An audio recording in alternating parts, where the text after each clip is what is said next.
And we begin.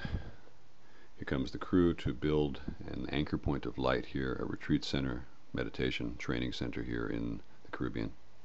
Beginning to clear the ground. And our contractor marking it out, the space.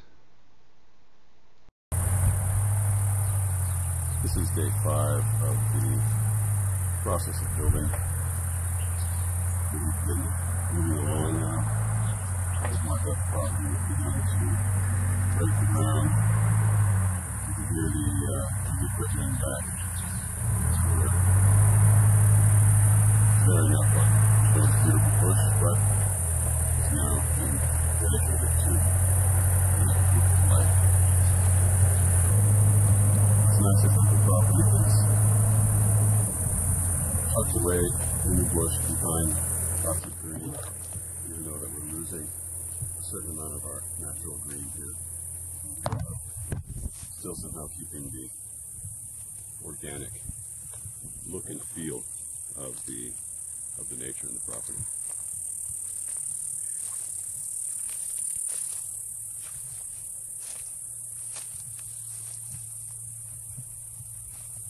This area here that we're going to now is for the pool. You can see that we've got a beautiful pile of sand there, which actually has been a little bit problematic. Not seriously, but we realized as we started digging down that there's only sand, so no rock down there. What that means is that we have to re-engineer the foundations of the pool so it doesn't split in the middle at some point.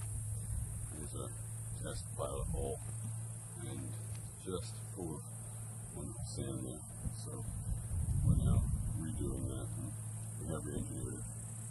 This area will be a very nice, comfortable pool area, sitting area, tucked away in the bush. And then now we're walking towards the main guest house area. Here are our guest houses. Situated here. And there's a nice little green area between the guest houses and the pool, so nothing is on top of each other. Separated out. Here's the green area, and then kind of through it, you see the pool area. There's a scaffolding. We need to take our elevations this morning to see how high we need to build the foundations. So that we are getting a nice view from the upper story. And then you can see the back over there, again separated by a green area, and that area is the parking area. I'm up on the scaffolding now. Unfortunately, the scaffolding still needs to go a bit higher, so the angle that I'm shooting from here is not what the final view will be. You just see a little bit of the ocean there through the bush, but we'll be up a bit higher, significantly higher, so that we will have a nice ocean view from the first floor. See the roofs of our house here.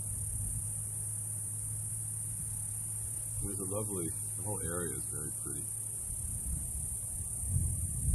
We'll take a shot of this again a little bit later so that you get the feeling of the ocean and the nice. Our contractor, beautiful Indian man, and Deodat is a man, a jack of all trades, and he's been at the moment doing the backhoe and digging up the property, but he's got engineering and surveying and construction and everything. Deodat, say hi to our friends all over the world. Hi! I seem to get on well with the Indian people. The moment I had an Indian contractor, I was happy. Okay, now we got the view. Now we're up on the scaffolding. It's very unstable scaffolding, but we brought it up a level, and now you can see the ocean view from here. It's lovely. Beautiful, wonderful view. Just try to zoom in. There we go.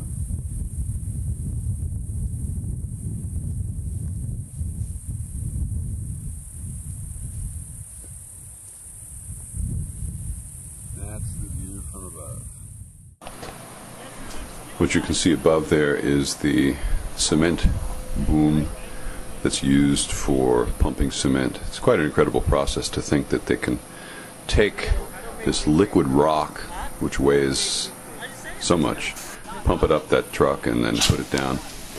Now here you can see the guys are pouring the cement from that boom.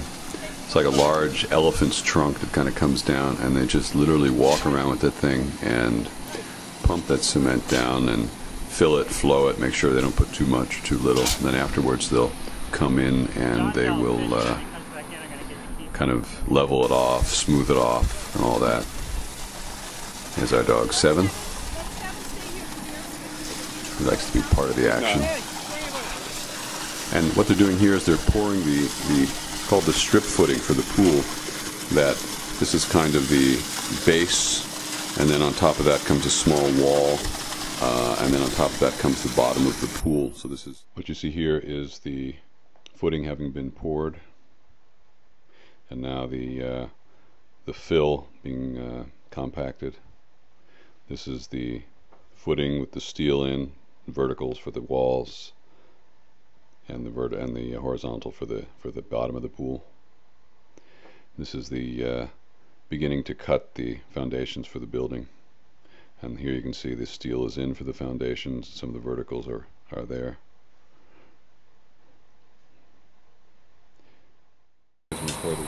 What you see here now, the thickness of this tube here, quite pump coming in. Simple. See the thickness of that tube there, electric concrete from this sheet of concrete.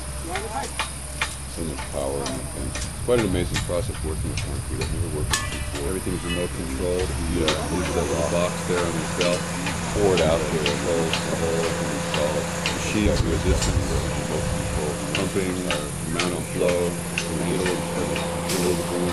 Open. Overlights in it.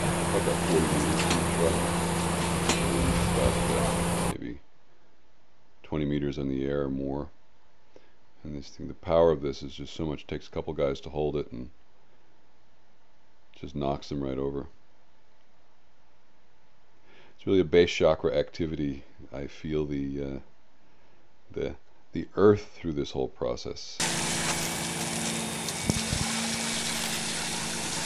You know, just gradually filling the whole bottom of the pool with steel. That will be our foundation, the bottom of the pool. Here they've begun to flatten out the concrete, spread it around. This process is called screeing, in which they kind of move the concrete, and then gradually they'll have a, they'll do it in three stages, and they'll smooth it out, flatten it, and there we go. Here's our boom truck, and here it is pretty much done. And lastly, just thought we'd give you a little view of what it's like here on the beach. That's the view also from the apartments, and it's just empty beach, almost nothing out there in the sea. It's very quiet. Occasionally a couple horses will go by, and somebody will walk on the beach. A lot of us kite here. Just a very peaceful, beautiful part of the world. Very pure. We're in way out in the Atlantic. There's nothing between us and Africa. It's really an ideal place to recharge, come back to oneself, meditate, open up, kind of step out of the buzz of the world for a little bit and tune in, listen to oneself, and kind of listen to the bigger rhythms of nature. We really feel the nature here, the winds and the sea and the sun. We're very much aware of being connected to life in a way that's different than when you're connected to life through being in a city or more of a busy place.